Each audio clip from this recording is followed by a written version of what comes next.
안녕하세요. 윤영석 전도사입니다. 3월 5일 날마다 말씀과 함께 오늘 함께 나눌 하나님의 말씀은 신명기 13장 1절에서 5절까지입니다. 오늘 본문을 보면 전쟁에서 모세는 이스라엘이 가나안 땅에 들어간 이후 그 가나안 땅에 종교에 빠지지 말 것을 경고하고 있습니다. 그리고 오늘 본문에서는 가나안에 들어간 이후 이스라엘 내부에 생겨날 비신앙적인 증상들에 대해 경고합니다. 거짓 선지자들, 가족과 친지들, 백성들에 의한 유혹 등에 대해서 순서적으로 다루고 있습니다. 먼저 모세는 거짓 선지자들의 유혹을 경계합니다. 모세는 거짓 선지자와 꿈꾸는 자들을 언급하면서 그들이 이적과 기사들을 행할 때 대부분 사람들이 미혹되곤 하는데 이러한 미혹에 빠지지 말아야 한다고 말하고 있습니다. 그 이유는 하나님 외에 다른 신들을 섬기지 말라고 하신 하나님의 명령에 어긋나기 때문입니다. 단순히 경계를 넘어서 그렇게 자신들을 미혹하는 자들을 죽임으로써 애굽 땅에서 이스라엘을 이끌어오신 하나님의 구속을 유지하며 나아가야 하는 게 이스라엘 백성의 정체성입니다.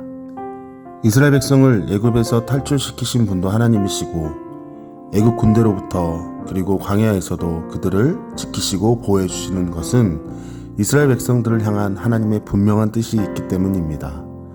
그리고 그들을 향한 하나님의 약속을 이루시는 하나님의 열심이 있기 때문에 그렇습니다. 이스라엘 백성은 그런 하나님의 마음을 놓쳐서는 안 되는 것입니다. 그렇다면 왜 하나님은 거짓 선지자들을 그냥 내버려 두셨을까요? 차라리 하나님께서 거짓 선지자들까지도 없애주시면 이스라엘 백성들이 유혹당할 필요도 없고 좋지 않을까 생각이 드는데, 이에 대해서도 모세는 거짓 선지자들을 이스라엘 가운데 두시는 이유를 언급하고 있습니다.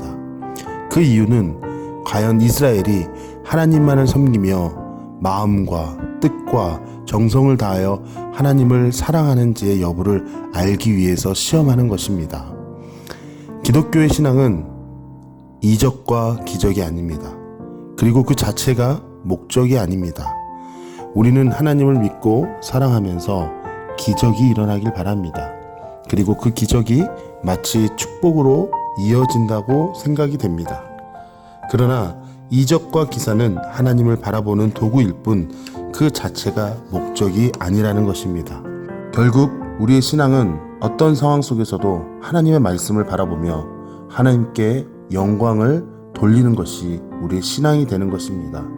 바로 그것이 하나님 앞에 서는 것입니다. 또한 두 번째로 가족과 친지들의 유혹을 경계하라고 합니다. 가족들이나 친한 사람들의 유혹의 특징은 갑자기 다가오는 것이 아니라 가만히 스며든다는 것입니다. 그래서 명백한 잘못임에도 불구하고 그것을 깨닫지 못하는 위험성이 있다는 뜻입니다. 그러므로 이러한 가족과 친구들의 유혹은 심각하게 한 가족 혹은 공동체를 파멸로 몰아넣을 수 있습니다.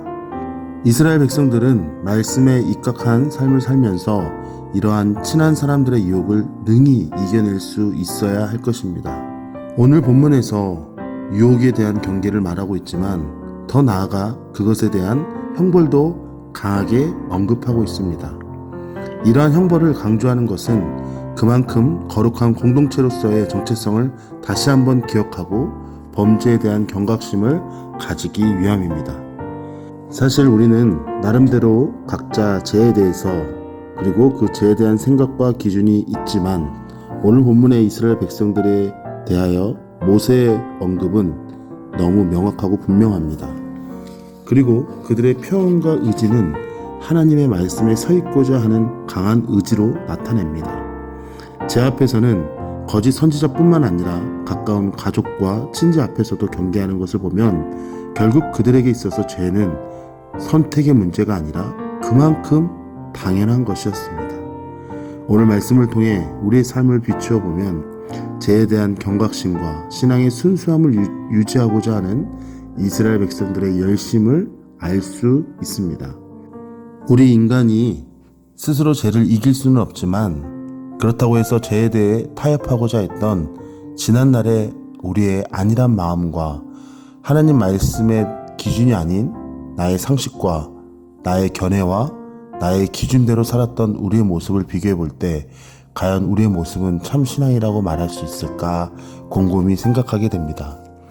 하나님 앞에 선다는 것, 그것은 한편으로 참 두렵고 떨리는 일입니다. 그러나 그 이유도 어쩌면 우리의 제 모습 때문이 아닐까 생각이 됩니다. 오늘 우리가 타협하고 있는 문제들, 그리고 우리들의 삶 속에서 침입해오는 사단의 영향력을 말씀의 검으로 무장하여 이기는, 승리하는 우리가 되기를 간절히 소망합니다. 그리하여 오늘 모세가 가나안 땅에 들어가며 이스라엘 백성에게 언급했던 것처럼 우리 또한 우리 스스로를 지키며 그 어떠한 유혹 속에서도 하나님 말씀을 바라보며 그 말씀 가운데 거하며 말씀의 축복을 누리며 하나님과 동행하며 살아가는 우리 시은소 교회 성도들이 되기를 간절히 소망합니다. 기도드리겠습니다. 하나님 감사합니다. 오늘도 우리에게 새로운 날을 허락하여 주시고 하나님의 말씀으로 하루를 시작하게 하시니 감사를 드립니다. 하나님, 오늘 말씀을 통하여 모세는 이스라엘 백성에게 가나안 땅에 들어가기 전에 먼저 가나안 땅에 들어가서 받게 될 유혹에 대해서 경고하고 있습니다. 그러면서 그들이 죄에 대해서 타협하지 않고 민감하게 자신을 지키며 또한 더 나아가 하나님 말씀 앞에 서고자 했던 그들의 순수한 의지와 또 그들의 열정이 오늘날 우리의 삶을 다시 한번 되돌아보게 됩니다. 어쩔 수 없었다고 때로는 죄에 대해서 타협하는 우리의 연약한 믿음은 아니었습니까? 우리에게 스스로 이길 수 있는 힘을 얻지만 그러기에 더더욱 주님을 의지하며 하나님의 말씀을 기억하고 말씀에 순종하며 나아가는 저희들이 되어 죄로부터 이기는 승리자의 삶을 살아갈 수 있는 저희들이 될 수 있도록 주님 인도하여 주시옵소서. 오늘 하루도 주님의 말씀을 늘 기억하며 어디에 있든 어느 곳에 있든지 그리스도의 향기를 나타내는 우리 시은소 교회 성도들이 될 수 있도록 주님 인도하여 주시옵소서. 모든 말씀 우리를 위해 십자가에 못 박혀 죽으시고 다시 사신 예수 그리스도의 이름으로 기도드립니다. 아멘.